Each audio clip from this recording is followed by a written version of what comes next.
everyone, I'm Miss Mark and welcome to a new video. I'm really excited to make this one because I splurged thanks to Cyber Monday sale. I purchased a new microphone and it's the blue Snowball Ice and it's so much nicer than my old cheap Logitech microphone. So it requires less editing, so my videos have just become half the amount of work that they were. So hopefully you guys can hear the difference. I definitely heard it on my computer. So it's a big old step up from what I had. In this video, I'm not really drawing or painting anything specific.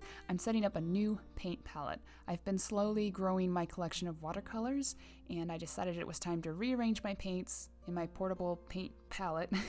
And then after I rearrange them, I always make a swatch card that tells me where the paints are and basically what they look like on paper. That's not something that I really have memorized. I always have to refer back to my swatch card to see how a color appears when it's actually on paper. So I'm using watercolor paper for this. I think it was the Canson L'Aquarelle cold press, if I remember correctly. And so I basically just make a grid that's obviously in the same layout as my paint palette.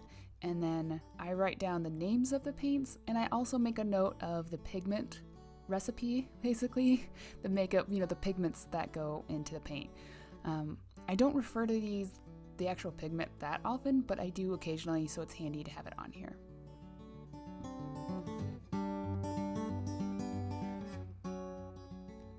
I already can't remember if I said this, but these are the White Nights paints. I ordered them from Jackson's Art Supplies in England, and I've just been ordering them a couple at a time as I kind of figure out what colors I use the most, what colors I never use, and what colors would just be convenient to have occasionally. So these first 6 that I do, this is my split primary. So it's my cool yellow, my warm red, followed by cool red, warm blue, and cool blue. I don't have the expertise to explain why I do this. It's just a habit that I've picked up after watching lots of other artists arrange their palette this way, so I always have my split primaries in my palette.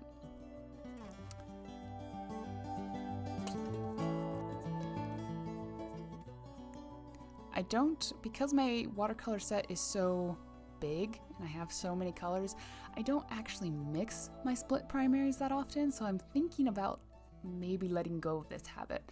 But it is nice to have, and it does kind of encourage good mixing habits. It's just that my set's so big, I don't need to mix very often. Occasionally I do, but pretty rarely.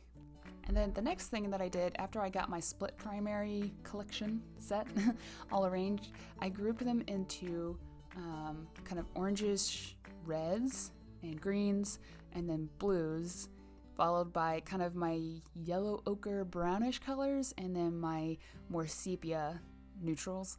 And kind of the idea I had behind it was basically warm neutrals and cool neutrals, even though raw sienna is not a neutral at all.